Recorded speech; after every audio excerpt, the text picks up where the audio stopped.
Hello everyone, আশা করি তোমরা সবাই খুব ভালো আছো। আমরাও ভালো আছি। এটা হচ্ছে গতকালের ভিডিও। গতকাল ছিল রাখি বন্ধন। সকালবেলা ঘুম থেকে উঠেই রোদ্দুর দেখো স্নান টান করে একদম রেডি হয়ে গেছে। আর গুড়িয়াও চলে এসেছিল তাড়াতাড়ি। গুড়িয়া হচ্ছে আমার ননদের মেয়ে, আমার একমাত্র ননদের একমাত্র মেয়ে, আমার একটা মাত্র ভাগ্নি, আদরের ভাগ্নি, আর রোদ্দুরের আদরের দিদি ভাই। তো এখানে দিদি ভাই আর রাজা দাদার সাথে ও খেলায় ব্যস্ত। তারপর ওর দিয়ামও চলে এসেছিলো। দিয়াম হচ্ছে রোদ্দুরের জেঠুর মেয়ে, মানে আমার জ্যাঠতুতো ভাসুরের মেয়ে, রূপসাকে রোদ্দুর আবার দিদি বলে না, রূপসাকে দিয়াম বলে ডাকে। কারণ রূপসার খুব ইচ্ছা, ওর যেহেতু একটা মাত্র ভাই, তাই ওকে দিয়াম বলে ডাকতে হবে। আর এখানে দেখো রোদ্দুর প্রথম রাখিটা ওর ঠাম্মির হাত থেকেই পড়েছে।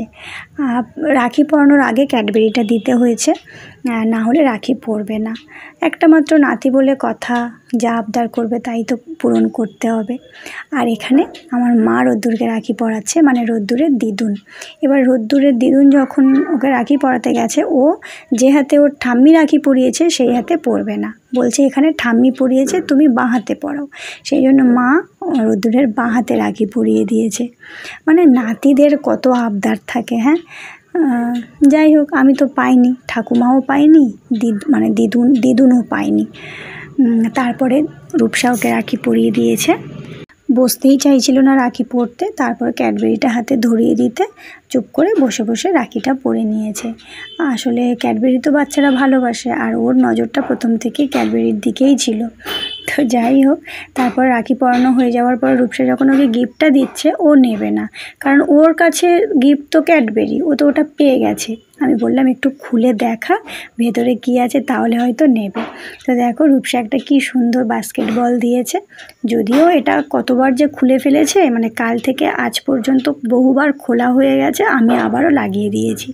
এরপর আমি যখন ওকে রূপসার গিফটটা ওকে দিলাম, যে তুমি দিয়ামকে দাও, ও দিয়েছে, দিয়ে সাথে সাথে আবার নিয়ে নিয়েছে। মানে ওই পার্সটা ওর খুব পছন্দ হয়েছে, এতটাই পছন্দ হয়েছে যে ওর পছন্দের ক্যাডবেরিটা পর্যন্ত মানে দিয়ে দিতে রাজি আছে। দেখো ও গুড়িয়াকে দিয়ে দিচ্ছে, দিয়ে ও পার্সটা নিয়েই খেলবে।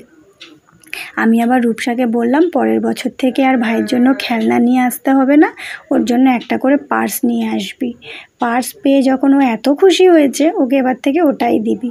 দেখো পার্স নিয়ে খেলতে ব্যস্ত। তারপর গুড়িয়া রাজাকে রাখি পরিয়েছে, আর রাজা যে টি শার্টটা পরে আছে ওটা আমি ওকে দিয়েছি রাখি উপলক্ষে।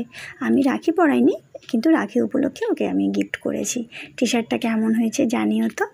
আর এই দেখো দিদিভাই যখন রাখি পরাচ্ছে, একজন ভীষণ ব্যস্ত হয়ে পড়েছে, রাখি তো কিছুতেই পরবে না, আর ওর রাখিটা ওর পিসুনকে পরাবে, মানে আমার নন্দাইকে। দেখো রাখিটা কেড়ে নিয়েছে, নিয়ে পিসুনকে পরাতে চাইছে।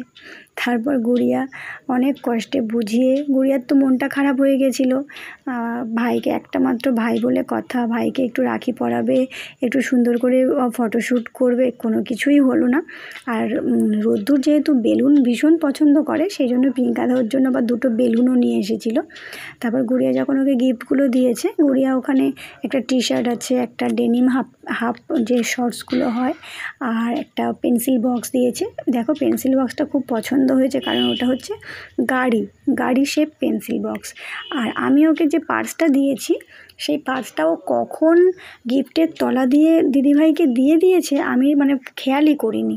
হ্যাঁ, তারপরে যখন পরে ভিডিওটা আমি চালিয়ে দেখলাম হাতের তলা দিয়ে দিদিভাইকেও গিফট দিয়ে দিয়েছে। যাই হোক, যার জিনিস তাকে দিয়েছি, এটাই অনেক। তো চলো আজ আসি, সবাই ভালো থেকো, টাটা।